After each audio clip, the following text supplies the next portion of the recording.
Okay, I don't know what is going on here. The camera is doing strange things, but it looks like it's working now. So we're going to try this again. Okay, so now my background is green. I look like a hologram, like I'm not real, right? Like whoosh, whoosh, whoosh. See how I come back in and out? Oh, there I am. I'm back in. Out. I'm back in. Out. I'm back in. That's crazy. This is kind of fun playing with these backgrounds. Anyway, okay, so we are back. Oh, I disappeared again. All right. Sorry. I'm learning how to use this new free downloadable software green screen type thing. So I kind of feel like I'm in a weird video, like doing weird dance moves. Oof, whoosh. This is kind of cool. Okay, so let's talk about the proposed criteria for sex addiction. Now, I want you guys to think about each one of these as I am discussing them, okay? In 1998, a researcher by the name of Goodman proposed criteria for sexual addiction, and he used the prevailing diagnostic criteria that was already in the DSM for other forms of addiction to try to align it behaviorally, psychologically, emotionally with sexual behavior patterns. So he used the substance abuse disorder criteria and tried to align it with sexual behavior. Tolerance and withdrawal, which you are well versed in. I'm not even going to explain what it means again because I know you guys already know from prior lectures, right? So think about that for a moment. Remind yourself what tolerance and withdrawal means with regard to substances or alcohol. And now try to think about how that would apply to sexual behavior, right? So tolerance would mean the same level of sexual activity over time is no longer pleasurable or no longer sufficient. And the person needs to have sex more and more and more and more to get the same level of feeling satisfied. And then the withdrawal part would be when the person doesn't have sex, he or she goes through physical, psychological, emotional, etc. adverse reactions like depression, like anxiety, like exhaustion, okay? And also, the criteria was applied by Goodman from the substance use literature that involves interference with your social and occupational functions. So with regard to sex, then, that would mean, just like with alcohol and drugs, your sexual urges, your need to have sex, your thinking about sex, etc., seeking out sex, is interfering with your ability to fulfill your social roles. So you're not seeing friends, you're not involved with family, you're not able to, if you have a partner, you're not able to be a good partner or a good parent. And occupationally, maybe you're missing work, or at work, you're not focusing on your work and you're not being productive, things like that. Another researcher by the name of Carnes in 1991 and later in 2005 proposed 10 specific diagnostic criteria that could be used to diagnose sex addiction. So we're going to take a look at that shortly.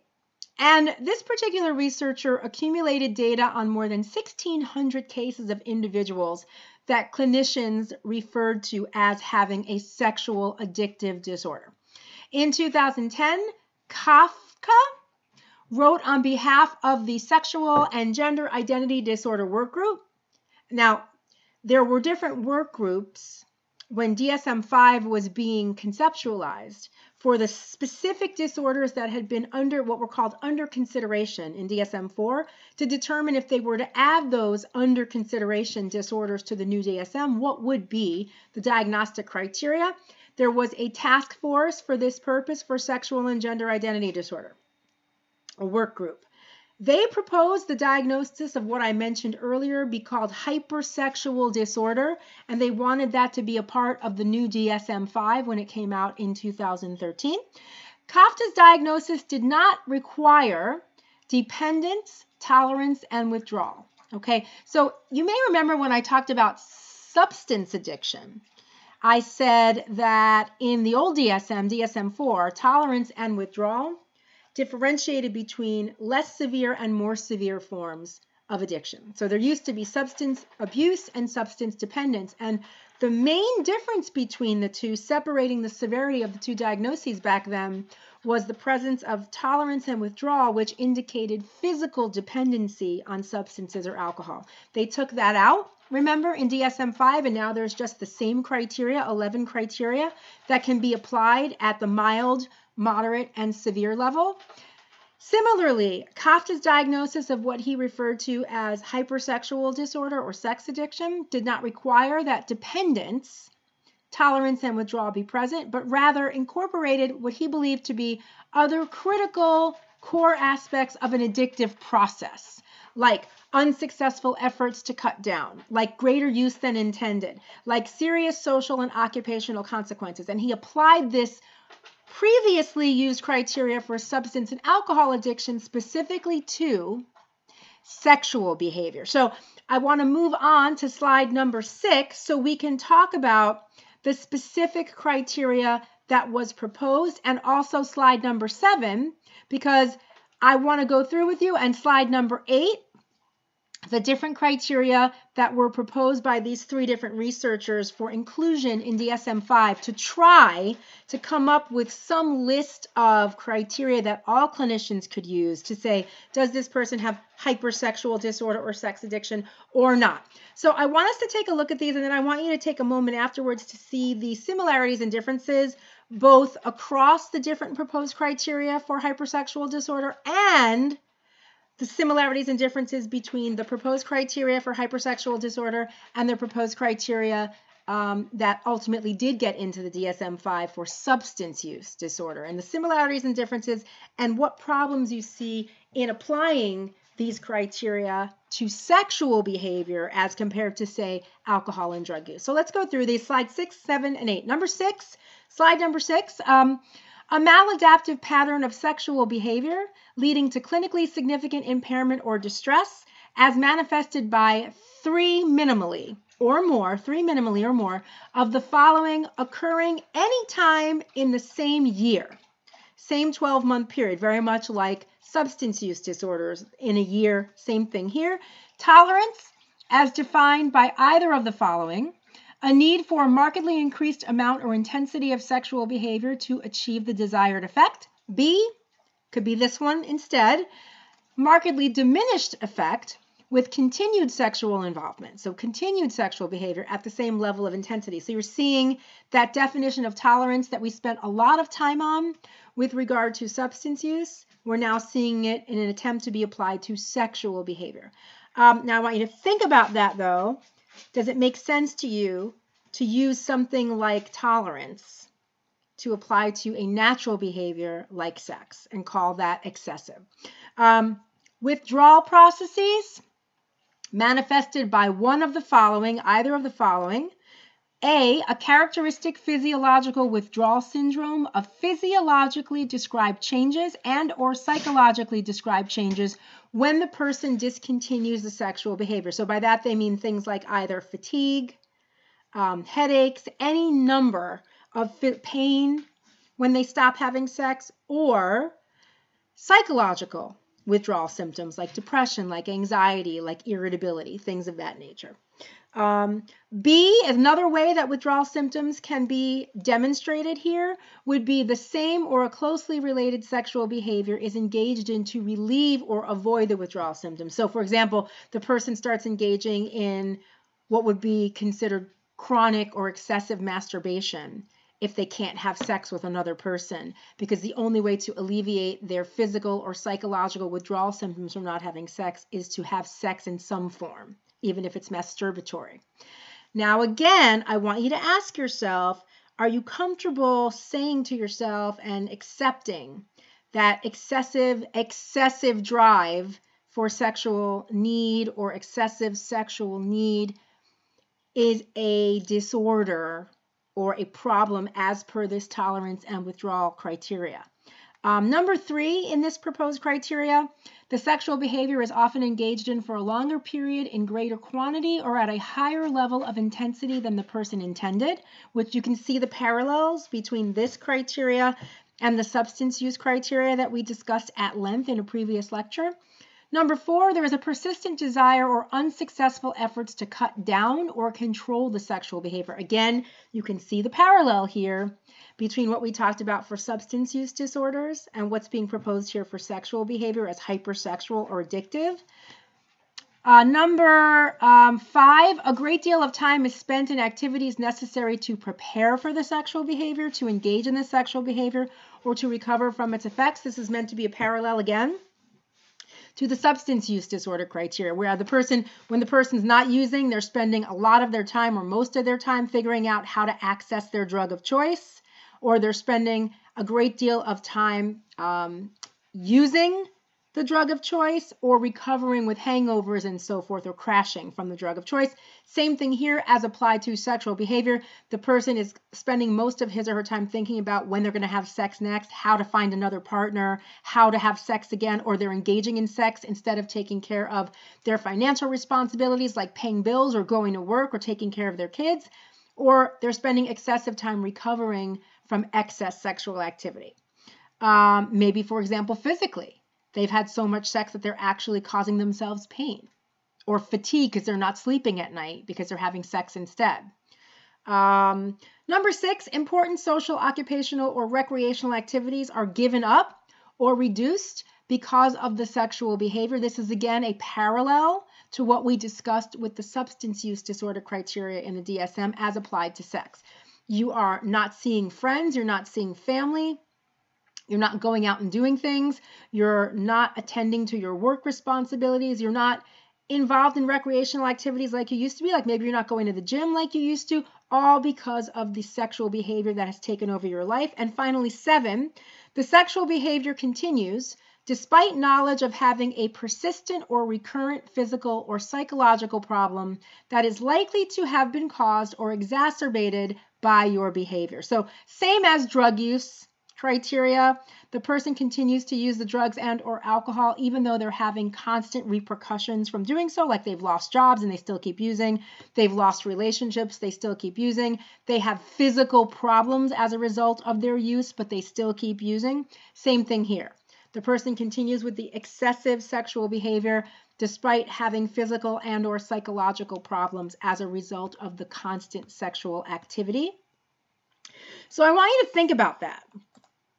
That was an attempt to align what the workforce for DSM-5 wanted to include as hypersexual disorder or sex addiction. And you can see they're trying to align it closely with the existing criteria for substance and alcohol use disorder.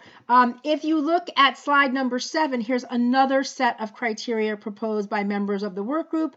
There's some similarities here, but minus the tolerance and withdrawal criteria from the prior slide. So this one focuses more on a minimum of that is not a word, a minimum of 3 criteria met during a 12-month or again 1-year period, much like substance use disorder. You can see there are 10 items listed there. You can see the similarity here between these 10 and the 11 that are currently in the DSM-5 for substance use diagnosis, where you only have to have a minimum of 3, right? And we have that mild, moderate, severe, 2 to 3 for mild, 4 to 5 for moderate, 6 to 7 for severe or more. They're trying to do the same thing here. And if you read through these 10, you can see there's a lot of similarity between these, between these 3 10 criteria, that does not make any sense. 3 10 criteria, wow. You can see there's a lot of similarity here between these 10 criteria and the 11 criteria I spoke about at length in the lectures on substance use disorders, right? So we have things like recurrent failure to resist impulses to engage in specific sexual behavior. We have frequently engaging in sexual behavior to a greater extent or longer duration than intended. We have persistent desire or unsuccessful efforts to stop engaging in the sexual behaviors or to reduce them or to control them. We have an inordinate amount of time being spent obtaining sex, being sexual, or recovering from sexual experiences. We have preoccupation with the sexual behavior or with preparing for the sexual activity.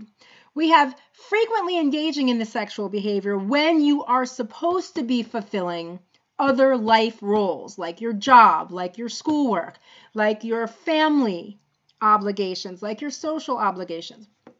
We have continuation of the sexual behavior despite your knowledge that you have a persistent or recurrent social, financial, psychological, or physical problem that is being caused, being worsened, like exacerbated, right, by the sexual behavior, yet you keep doing it. Need to increase the intensity of sexual behavior, the frequency of sexual behavior, the number of sexual experiences, or the risk level of your sexual behaviors to achieve the desired effect or the diminished effect with continued behaviors at the same level of intensity, frequency, number, or risk. You can see that number 8 here tries to kind of capture the essence of what tolerance and withdrawal means, right? The first part is kind of like tolerance, the need to increase your intensity, frequency, number, or risk. The second half of number 8 is more like withdrawal, that if you don't increase the intensity, frequency, number, or risk, you don't get the same level of pleasure or satisfaction. That's more a withdrawal situation. I mean, really, number 8 is really about, it's not directly withdrawal. Number 8 is really more about tolerance, but they're sort of hinting at the withdrawal that you have to keep engaging in it. Otherwise, you won't get a positive effect, right? Or you get less of an effect. They're not really talking about withdrawal per se where you're having adverse effects, but they are talking about less of an effect and the need to increase or up your level of intensity. So it's really more about tolerance there.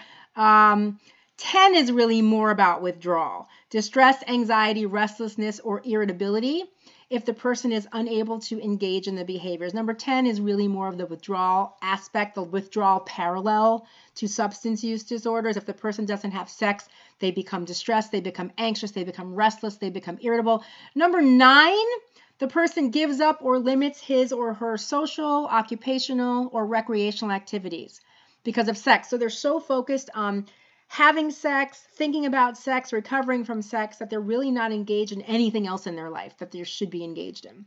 And then B, the person has significant personal and social consequences as a result of these patterns of behavior as indicated by at least 3 of the 10 criteria over the past year. Things like they've lost a partner, like a divorce, they've lost a job, or they've even had legal problems, like maybe inappropriate sexual behavior. That certainly has happened with some of the folks who've been in the news, like Harvey Weinstein, who argued that because of his sexual addiction that was untreated, that was why he engaged in a pattern of sexual harassment and inappropriate sexual behavior in his workplace. Okay, finally, number 8, slide 8 here. I want to talk about slide 8 before we end this video and move on to something a little bit different here. If you look at slide number 8, this is, again, the 3rd attempt of the many that came out of the task force to come up with some set of criteria to allow clinicians to identify the difference between normal patterns of variation in sexual behavior and what they want to call hypersexual or an incidence of sexual addiction. You can see A, B, C, D. A, over a period of at least 6 months this time, 6 consecutive months instead of a year. Recurrent, so it's happening over and over, and intense, which is somewhat subjective, sexual fantasies, sexual urges, or sexual behaviors in association with 4 or more of the following 5 criteria. So in this case, they're saying you don't even have to act on the thoughts. If you have the fantasies and urges, that's sufficient. Any 4 or more of the following 5 criteria: excessive time consumed by sexual fantasies and urges and by planning for and engaging in sexual behavior.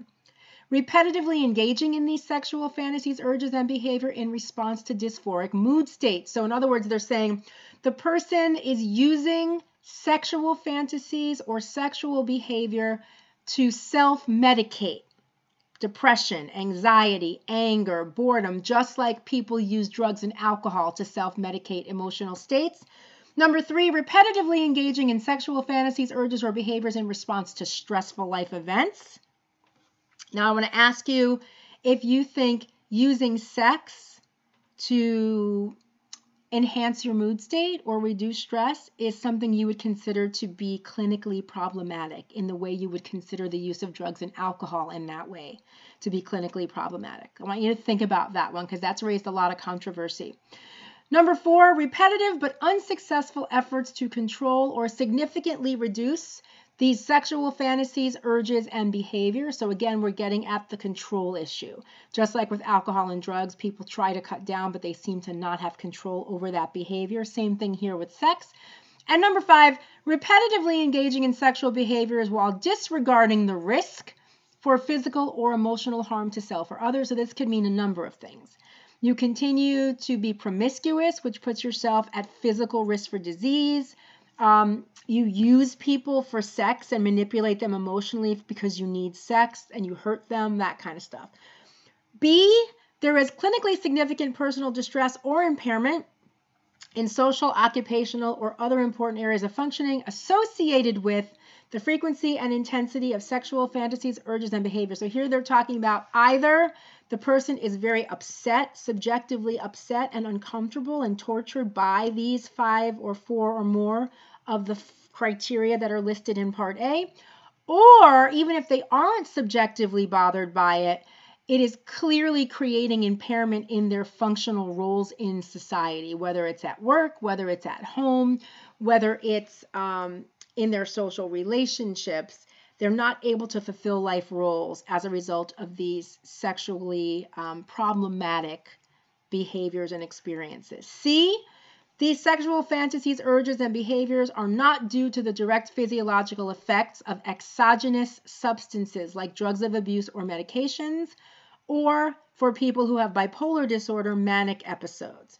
So in other words, to call this a hypersexual disorder, it has to be happening apart from only when the person is under the influence or in a manic state, because that's part of those diagnoses. D, the person is at least 18 years of age. Now I want you to think about why there would be an age minimum. Why would it be important to have an age minimum, and why 18? And what do you think about 18 as the minimum for calling somebody hypersexual? Why wouldn't we want to do it at 16, for example, or 21? And what are your thoughts about that? Because that's controversial too. There are also specifiers in this version of the proposed criteria. Specify if the hypersexual problem is focused on masturbation versus pornography versus other people, sexual behavior with consenting adults, versus cyber sex on the internet, like internet porn or chat rooms, telephone sex, or strip clubs. So they're treating this kind of like substance use disorders where the person meets the criteria in general, and then they have a specifier with respect to which substance or substances the person is having a problem with. Specifier cocaine, specifier heroin, etc., etc. They also have specify if in remission. So this proposed criteria also asks the clinician to indicate how the person is doing when they're in that relapsing remitting cycle, just like with substance addictions where people go through a period of remission where they're not using and then they relapse. So they're asking, specify if the person's not having any distress, if the person's having impairment in functioning, if the person is engaging in a pattern of recurring sexually problematic behavior, are they in an uncontrolled environment, and how long has the remission lasted in a controlled environment before they relapse. So I want you to think, I'm going to end the video here before you go on to slide number 9. I want you to think, if we were in class together, I'd say, okay, pause. Review the criteria on slide 6, slide 7, and slide 8. And I would say raise your hand once you've had a chance to review it. And tell me if you think there's anything problematic about this criteria. In general, is it problematic? And do we find having any criteria of this nature as it applies to a natural behavior like sex as opposed to substances? Do we find this problematic? Do you find this problematic? And then what specifically, if you do you find problematic? So what I want you to do is I want you to pause for a moment before you move on to slide number 9. And I really want you to think about this one. Go back over this criteria. Think about what they're trying to do to align sexual behavior with substance use like alcohol, cocaine, heroin, OxyContin. And think about whether you think it makes sense to do this at all. And then even if you think maybe there are some circumstances where it makes sense to do this, what do you think about these criteria? Anything problematic about these criteria as it applies to sex? And once you've done that cognitive work and really thought it through and reflected, I want you to meet me on slide number 9. I'll catch you soon. But think about it first.